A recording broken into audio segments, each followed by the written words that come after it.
Cities देख रहे हैं, मैं हूं जय शुक्ला।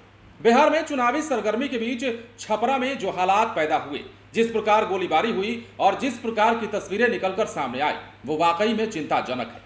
लेकिन अब खबर यह है कि लालू प्रसाद यादव इस घटना के बाद एक्शन में आ गए हैं। पिछले दिनों तेजस्वी यादव ने इसे लेकर बयान दिया था और कहीं ना कहीं बीजेपी पर आरोप लगाते हुए कहा था कि ये डर गए हैं, सहम गए हैं, इसलिए इस प्रकार की घटना को अंजाम दिलवाया जा रहा है।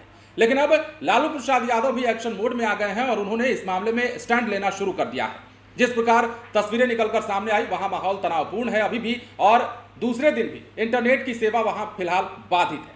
अब देखिए अपडेट क्या है। बिहार के छपरा में चुनावी हिंसा के बाद राजद प्रत्याशी रोहिणी आचार्य पर हमले के मामले में एफआईआर दर्ज की गई है।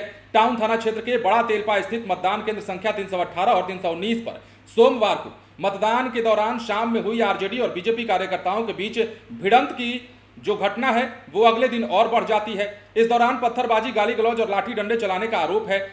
पोलिंग एजेंट नवल किशोर ने टाउन थाने में शिकायत देकर आरोप लगाया है कि रोहिणी आचार्य पर जानलेवा हमला किया गया और उनसे गाली गलौज की गई। वहीं आरजेडी सुप्रीमो लालू प्रसाद यादव ने भी अब स्टैंड ले लिया है। उन्होंने सारण के डीएम और एसपी से अलग अलग फोन पर बात की और इस मामले में दोषियों के खिलाफ कार्रवाई की मांग की है। सारण के एसपी गौरव मंगला ने टाउन थानेदार को लाइन हाजिर भी इस मामले में कर दिया है। तो बड़ी कार्रवाई हो रही है और जो बचे खुचे लोग हैं, जो बचे हुए आरोपी हैं, हालांकि कुछ लोगों की गिरफ्तारी हुई है, लेकिन जो बचे हुए लोग हैं, जो फरार बताए जा रहे हैं, उनकी गिरफ्तारी भी जल्द हो जाएगी, ये भी आश्वासन दिया जा रहा है।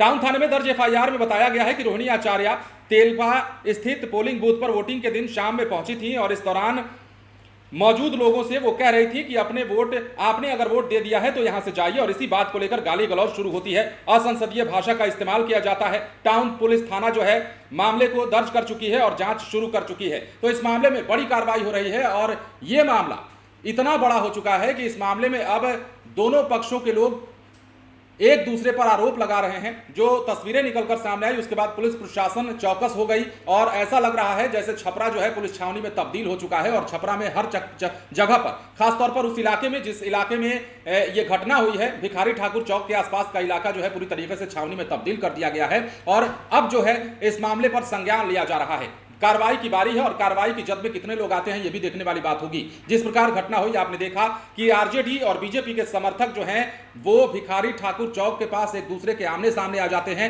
हालांकि ये लड़ाई एक दिन पहले की बताई जाती थी और कहा जा रहा था कि ये लड़ाई पहले दिन ही हो गई थी जब पोलिंग बूथ पर रोहिणी आचार्य पहुंची थी, लेकिन उस दौरान मामले को सुलझाया गया। किसी प्रकार ये मामला रुक पाया, लेकिन अगले दिन सुबह सवेरे ही इस प्रकार की आग धधकी कि लोगों में गोलीबारी शुरू हो गई। आरजेडी और बीजेपी के समर्थकों ने एक दूसरे पर फायरिंग शुरू कर दी और इसमें आरजेडी के कई समर्थकों को गोली लगी। हालांकि एक की मौत भी हो गई, एक गंभीर रूप से जख्मी है जिसके सिर में गोली लगी है और एक जो है उसका इलाज चल रहा है। हालांकि दोनों का इलाज चल रहा है, लेकिन एक की हालत चिंताजनक बताई जा रही है। इस मामले में कई सारे सियासी बयान भी आ चुके हैं। पप्पू यादव से लेकर के तेजस्वी यादव तक, चिराग पासवान से लेकर के मुकेश सहनी तक, सभी लोगों ने इस पर प्रतिक्रिया दी है और इस मामले को निंदनीय बताया है और बताया है कि चुनाव के बीच इस तरह की झड़प का कोई स्थान नहीं है, इस प्रकार की हिंसा के लिए कोई जगह नहीं होनी चाहिए और ऐसे लोगों पर कार्रवाई जरूर होनी चाहिए।